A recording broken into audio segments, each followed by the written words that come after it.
Hello friends, welcome to my channel Shantos kitchen. আমি আজকে শান্তোস কিচেনে মিষ্টির দোকানের মতো সন্দেশ রেসিপি করে দেখাবো। তো বন্ধুরা, আমার এই মিষ্টি দোকানের মতো সন্দেশ রেসিপিটি যদি ভালো লাগে তো অবশ্যই আমার চ্যানেলটিকে প্রথমে সাবস্ক্রাইব করে নেবেন, আর লাইক শেয়ার কমেন্টস অবশ্যই করবেন বন্ধুরা। আর বন্ধুরা, আমার ভিডিওটি না টেনে সম্পূর্ণ দেখবেন, রিকোয়েস্ট এটুকু। এটা ছোট বড় সকলে খেতে পারে, দারুণ স্বাদের। তো আর দেরি করব না, চলে যাব সন্দেশটি করার জন্য। তো আপনারা সকলে আমার পাশে থাকবেন, আমাকে সাপোর্ট করবেন। আর আমি সন্দেশ করতে যাচ্ছি, আপনারাও আমার সঙ্গে চলে যান রান্নাঘরে। বন্ধুরা, এখানে গরুর দুধ নিয়ে নিয়েছি আমি 1.5 লিটার। আমি আজকে ছানার সন্দেশ করব। তো আমি গরুর দুধে করছি, আপনারা যে কোনো লিকুইড দুধেই করতে পারেন। গরুর দুধে করলে স্বাদটা বেশি ভালো লাগে খেতে। তো প্রথমে ভালো করে আমি জাল করে ফুটিয়ে নেব, নিয়ে ছানাটা আমি কেটে নেব।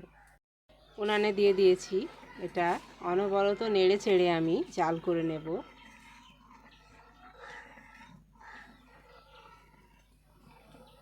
আজকে আমি উনানে করছি, আপনারা এটা গ্যাসেও করতে পারেন। আমি আজকে গ্যাসে করছি না।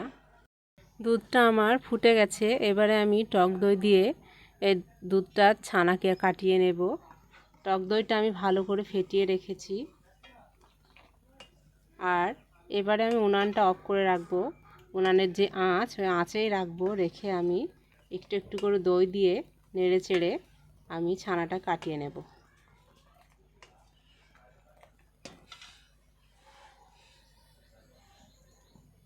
ফোটানো দুধ কিছুটা তুলে রাখবো, আমি ছানার সন্দেশ করার সময় আমার কাজে লাগবে।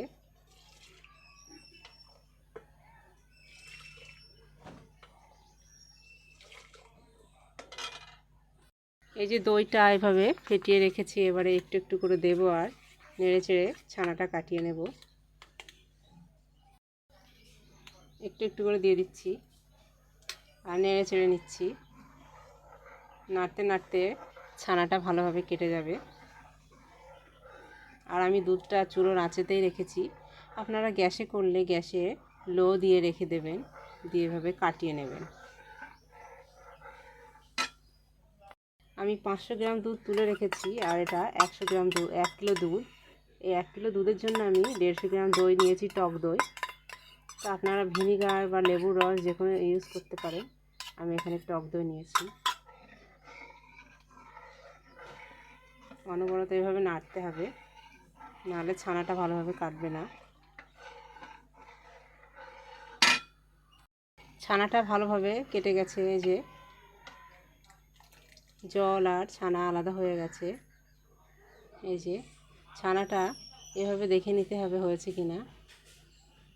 এই যে মিহি হয়ে যাচ্ছে, তাহলে বুঝতে হবে ছানাটা হয়ে গেছে। এবারে আমি এটা নামিয়ে জলটা ঝরিয়ে নেব। একটা সাদা কাপড় নিয়ে নিয়েছি পাত্রের উপরে। এবারে আমি ছানাটা ওর মধ্যে ঢেলে দেব।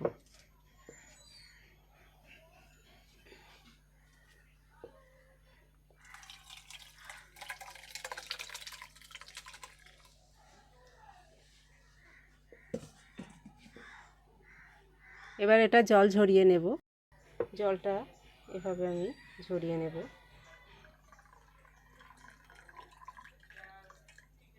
আমি এটা 1 ঘন্টার জন্য এভাবে ঝুলিয়ে রাখবো কোনো একটা জায়গায়, যাতে জলটা পুরোটা ঝরে যায়।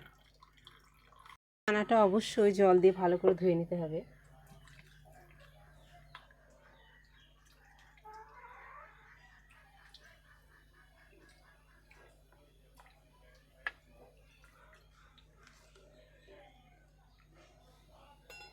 এবারে আমি ঝুলিয়ে রাখবো।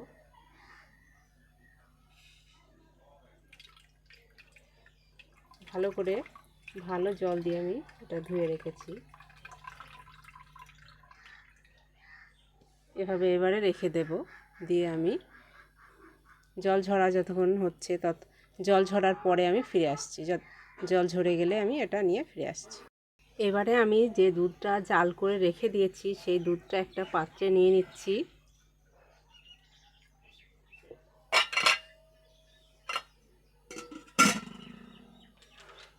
এরকম ধরনের 5 টাকা প্যাকেটের আমল দুধ এর মধ্যে গুলিয়ে নেব।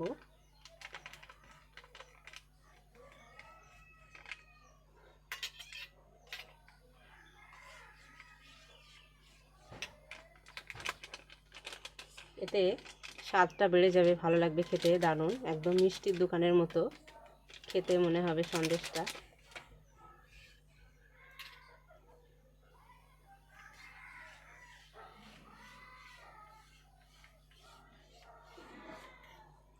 এটা গুলা হয়ে গেছে, রেখে দিচ্ছি। জলটা ঝরে গেছে, এবারে আমি ছানাটা বার করে নিচ্ছি পাত্র থেকে। দেখেন কত সুন্দর হয়েছে এটা। পাত্রে নিয়ে নিচ্ছি।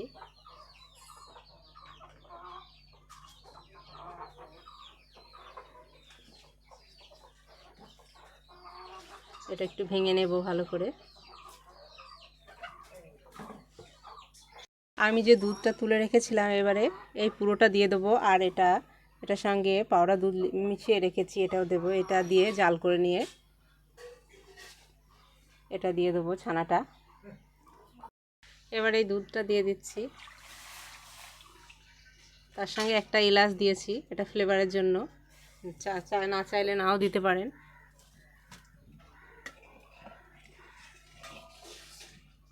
এবারে যে আমল দুধটা গুলিয়ে রেখেছি এটাও দিয়ে দিচ্ছি।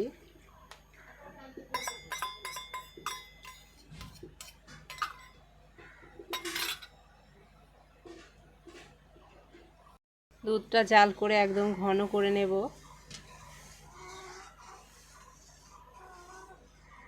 এবার এটা গাঢ় হয়ে গেছে, এবার এটা দিয়ে দিচ্ছি।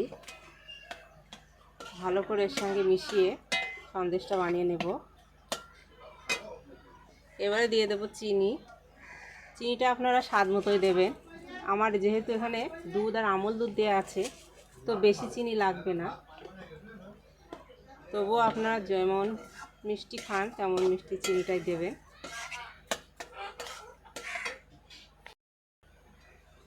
এটা হয়ে গেছে, এবারে নামিয়ে নেব গরম গরম। এবার ছানাটা দিয়ে আমি সেট করে দিচ্ছি এভাবে।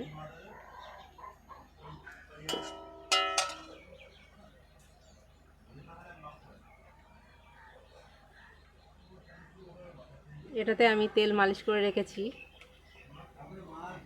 তেল বা ঘি যে কোনো জিনিস মালিশ করে রাখতে পারেন।